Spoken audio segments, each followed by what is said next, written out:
السلام عليكم ورحمة الله وبركاته. كلنتي وعلى wanaagsan kusoo dhawaada idaacada codka Djibouti iyo barnaamijka Tiba Codkaaga. Barnaamijka maanta waxa martin noogu ah nin dhalinyaro ah oo dhawaan warshada ay qortay amba uu qoray ururka BSN lagu xidhay mid ka mid ah jeelasha Djibouti gaar ahaan kuwa ciidanka booliska. marka kuwaad ku soo dhow idaacada codka Djibouti aad ku bilaabaya magacaaga iyo meesha ka digan tahay caasimadda Djibouti. Wandhowy magacaygu Xasan Muuse Xuseen waxaan galaa Balbala oo magaalada Tétouan aan kasoo jeedaa xaafadda Tétouan waa kaas Wandhowy aad u mahadsan tahay mar kale waxaan kaaga mahadcelinaynaa sida aad uga ajibtay ama aad booqashada soo booqatay studio-ga idaacadda codka Djibouti ee magaalada Djibouti. haddaan ku bilowno sida uu xadhigaagu u dhacay goormuu dhacay halkuuna ka dhacay? wallaahi xadhigaygu wuxuu dhacay bishii afraad toddobadeedii maaragtaanay anagoo xaafadayga isku joogno booliskuna soo weeraran maaragtaanay saddex dhalinyartii maaragtaanay shan qof ayaan ku wada xidhnayn saddex ka mid ah oo maaragtaanay gacanta booliska galay labo ayaan kaga baxsanay labadeedii waalidiinteennii baa la soo qaaday oo saa laguma dayn markaas waalidiinteenna soo qaaday baa anagu aan meesha iska xaadirnay markii aan iska xaadirnayna waxaa leeyahay wax nagula haysto waxaasa faldambiyada soo samaysan oo aan nagula haystaana wax naloo sheega baaba yaratay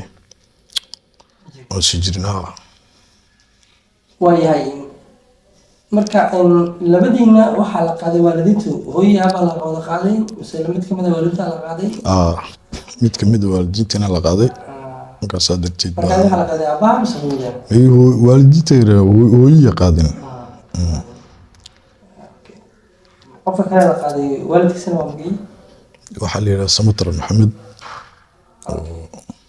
marka waa labadii qof ee hore inuu waayeen iyo saddex ka ilmadeen ay hore u soo xidhan yihiin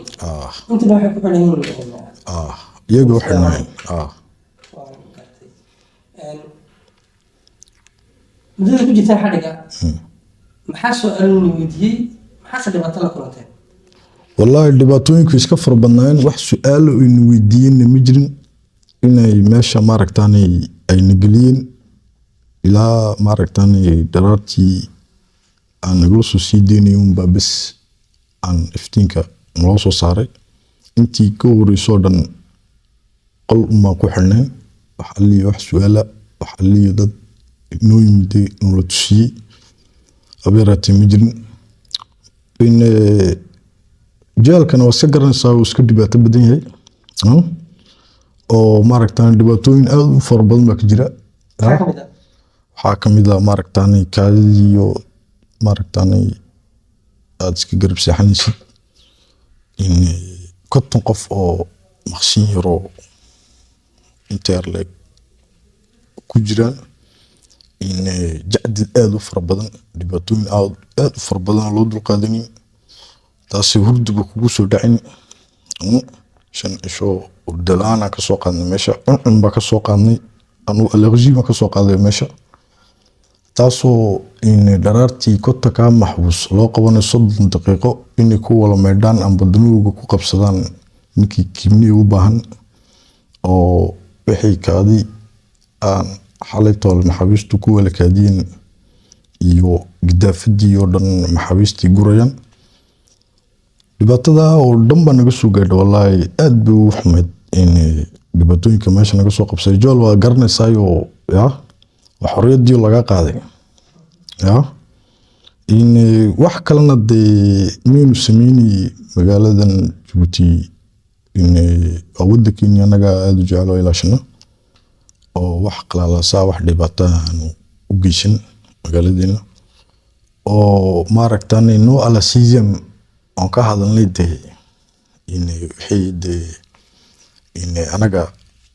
aragtidiina no ala sixième mandat baan bis nagula soo xidhayba no ala sixième markaas on de waddankan aan u haysanay dimuqraadiyad inay ka jirto ya dimuqraadiyad ahaan baan ku hadalnay say dee nimankan talishka ay yidhaahdaan dimuqraadiyad ayaa waddankeenu ya ka jirta protocol-kii ya dimuqraadiyadaas oo weliba midda kale madaxweyniyo doosandooyo madaxweyniyo ololo ku jira ya nala qaaday ilaa intii foodka laga helayay la haystay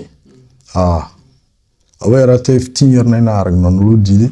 dadkeennana nama tusinayn cuntada naloo keenayuun maxay ahayd inay dhibaatada kale jirtana waalidkeennii waxaasaa lagu haystaana ya lama odhan ya sheefka u xiran yihiin baa la lahaa sheefka mi oon korneelka booliiska komisaraaga oday saalax shumay la yidhaho ayaa intaa cisho bilkida nagu haystay waxaa nagu jiray rag reerale oo maaragtani 5 baan ahayn waxaa nagu jirta 3 reerale oo wallaahi reerahoogii waxay ugu yimaadeen jirin markii horeba shoomeerin iska ya oo maaragtani iyo laba iska reer lahayn intaasaan ahayn ayaga laftigoogaba waxba ma haysan anigaa ka mid a ya laakiin nin 5 ciyaal la nagu jiray rag nouveau marié walaa nagu jiray oo élève diplômé weliba dhalintii waddanka oo licence oo shahaado fiican haysta oo waddankii oo le maaragtanay mustaqbalkooga iska dodoonay oo protocol-kii dee dimuqraadiyad ahaan ku hadlay codkooda ku social media ku muujiyey intaas oo keliya ayaa nagula soo xidhay waalidiinteedana maaragtaan intaa cisho soo dhibaatoonin waxaasaa lagu haystaa waxna naloo sheegin maalintii nala soo sii daynayna waa kaaye fasax baa tiinin baa nagala yidhi walaal maxay ka dhigan tahay marka aad warbaahinta rasmiga aad aragtid sida idaacadda RTD-da barnaamijka ka baxaya hadday luqadaha kala duwan laga hadla tahay hadday wargeysada qoraalka ay tahay sida wargeyska dhaqaalaasha waxaa dowladda joogtay iyo xitaa baraha bulshada beeshashka ku xidhan communique-ga ama warbaahinta joogtay sida Jubilafi marka ay soo joogsadaan mas-uuliyadu waxaad sheegaysay lagama hadlo waddan dimuqraadi jirto sinaan jirto cadaalad jirto barwaaqo ah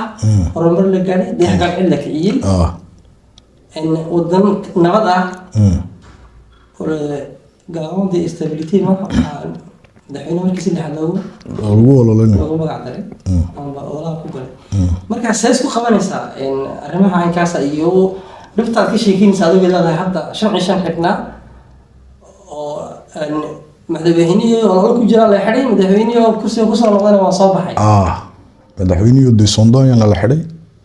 waxaana la soo sii daayana madaxweynihii waddanka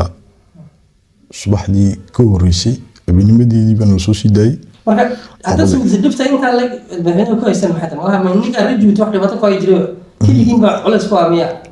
wallaahi waxaa ka yaabay baa taasiya no ala sixième wax de maaragtaan dowladdan de wax saay de dadku u dhibaataynaysa de abeerati moodin marka ay ka hadlayaan idaacadahan iyo beesashkoogan nabad iyo waxaasay ka sheekeeyaan nabadda ilaahay baa noo gudlay oo ilaahay baa yidhi nabadda waxaan ninka dhignay furash nabaddana annagaa dee maaragtaan avant Ismaaciil Cumar baa nabaddu iska jirtay ilaa iminka wadankayga waa nabad, dadkayga waa dad iska calool fiican oo nin aan maaragtaanay aan dhibaateyn. laakiin se dhibaato ku safarayde laakiin taliska inuu intaa ka weyn yahay moodayay in codkaygaan ka dhiibanay social media ya no ala season ina maaragtaanay nolol dhibaateynayo ya oo maaragtaanay jacdadka intaa leeg iyo ragga maaragtaanay xaas kale shan ciyaal leeyihiin qaar mid labu leeyahay mid waa nouveau marié intaa wallahi reeroog wax ali waxay kaga yimaadeen iyo anaga kaloo ragayga kaloo noloshii dhaneed ba nagala soo xidhay oo qol yar ka qof isku keengeeyay soo kale kale dad youtuber iyo facebooker soo kan Afrikada iyo gaar ahaan Soomaaliya laga soo kireystay malaayiin lacag ku baxaysa hoteelada qaali la dejiyay labada codkaana soo ka baxaya marka maxaa kii loogu haystaa wallahi maaragtaanay waa taan garanaynaa imika